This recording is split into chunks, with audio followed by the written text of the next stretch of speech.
Hello everybody. Welcome back to SV's Passion. Nice to have you all back here. Today's project is going to be a DIY planter box.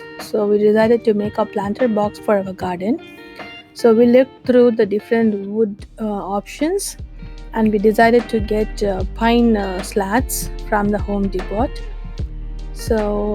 We selected our wood and then ordered them online, and everything was delivered to our home. So we had our things ready. Because of the lockdown we couldn't go in person, so we got everything delivered to our home, and then we started on our project. So before we start our project we need to get our tools ready. So the first thing is our driller with all the screw bits, and then we need a circle saw to cut our wood, since now there is no cutting option in the Home Depot because of the lockdown. So we have to have our own circle saw to cut wood. So we selected these woods. You can see the label there, what the name of the wood that we used for different parts of the planter box. So for the legs and the sides, there are different kinds of woods, so you can note them down. And then we measured the long ones for the side of the planter box, that is 2 feet. So our width is going to be 2 feet. So we cut these slats into 2 feet width for the sides, that is they will have 3 slats each. The height of the planter box will be 3 slats. So we cut 6 pieces for both the sides.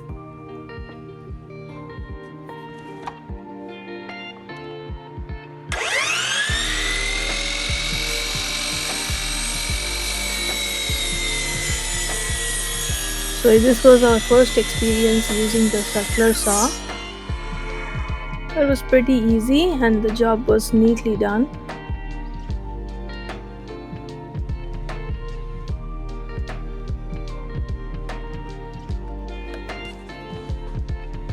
So we had 6 pieces. These are for the sides. So first we built the frame with the help of wood glue. We put them all together. So now we know where each piece goes, and then once you are happy with your assembling, then you can screw them down with the help of your drill.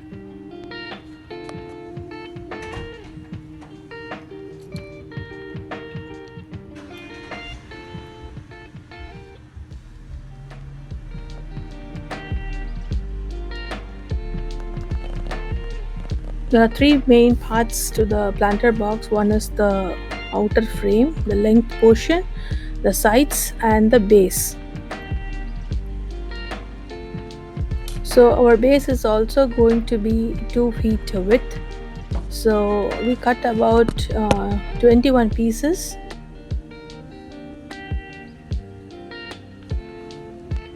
So we had bought a 18 feet slat, and that we cut into pieces, 2 feet pieces. And the long ones, the 10 feet slats, we used for the sides as a single piece. So there will be totally 6 10 feet slats for both the sides, the front and the back, and on the sides it will be 2 feet. So these are for the base. So for the base we cut out 21 pieces.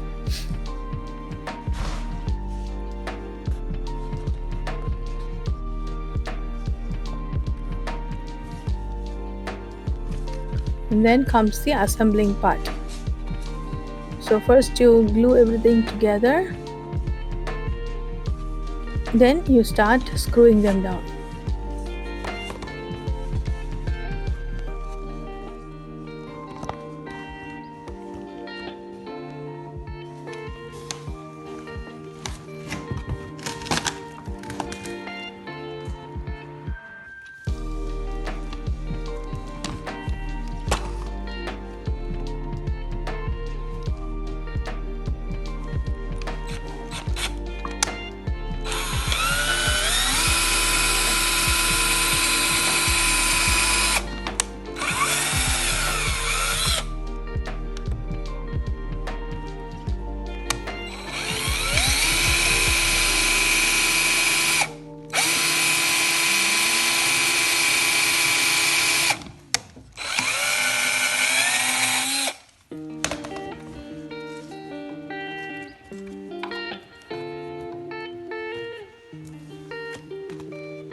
So our frame for the planter box is now ready, and we put in the base slats to see if everything fits in properly, and then we can start screwing down the base slats.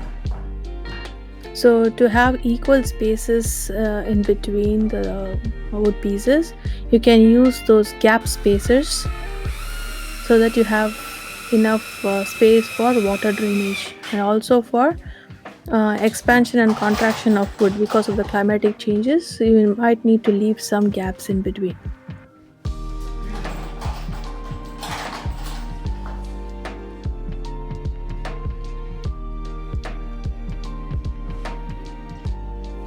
Tiny bit of gap is fine.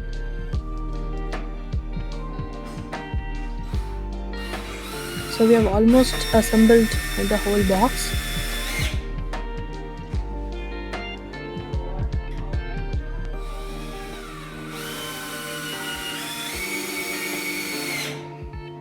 So the final round of screwing in nails, our box is completely ready, and then we decided to give it a coat of weathering proof.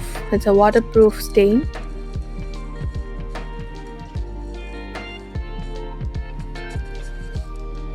So you could use a rag cloth to paint your box, but we were so like we didn't want to mess up our hands, so we used a brush. It took a little longer time,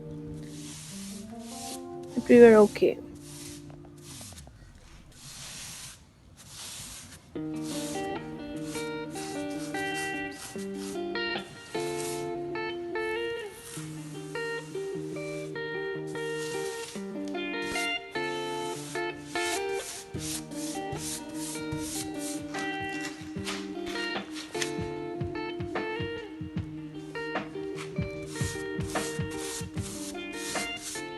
So now our planter box is completely ready.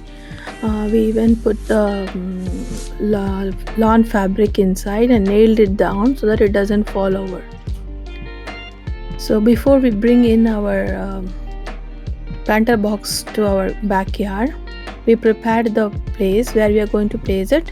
So since we didn't want any weeds to grow underneath the box, so we spread a layer of lawn fabric and then filled it up with a layer of rock. We had a mixture of brick and quartz rocks.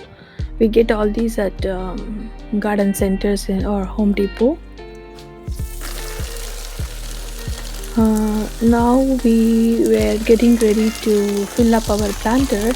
So the first layer we have to add some carbon material. So we had some old cardboard boxes, which I was trying to soak it up with water so that it's easier to tear them apart.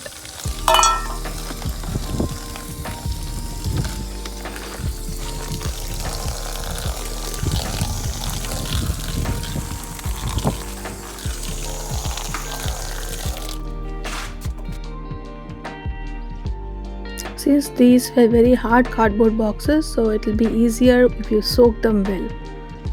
And our next material that we need is our peat moss, our good friend. We need it definitely for our box, and also we are going to reuse our old soil. So on the bottommost layer in the box, add your torn up pieces of your cardboard, old branches, twigs, whatever you can find. These brown colored material are the carbon content for our plants. You can add anything in here like nails, pet hair, whatever brown material that you can find, dry grass, dry leaves, twigs. You can add all these as your bottommost layer. They also help in good drainage, and the water will not pool at the base. So good amount of dry leaves and twigs will be really helpful. Then you can layer them one by one with peat moss and your old soil. So I try to mix up everything and then spread them evenly around my base layer. Since it was a 10 feet box, it really needed a lot of soil to be filled.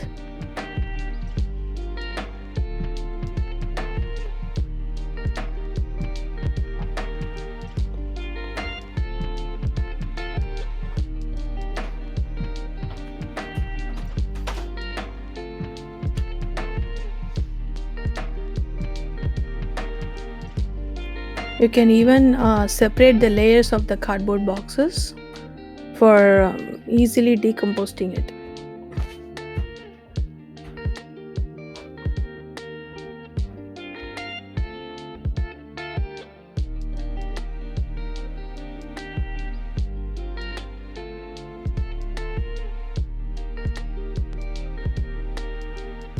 I could not find a lot of twigs around my backyard, but if you can find a good amount, you can the base layer can be completely filled with the branches and twigs and leaves.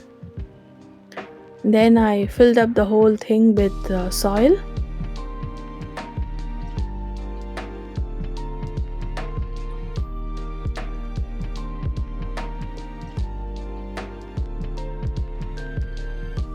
So once your planter box is ready, now you can start planting your seeds.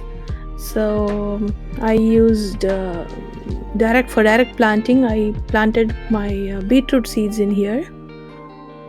And for transplanting, I took my already I had lot of tomato and pumpkin seeds growing, the sprouted ones. So I just transplanted onto my planter. So a lot of tomato plants, my cherry tomatoes, I transplanted into the planter box. So once all your plants are ready, be sure to water them and take good care of them. Hope you like this video and my DIY project. Stay tuned for further gardening videos. Support me, do like and be sure to leave comments on my channel. Thank you so much. See you soon.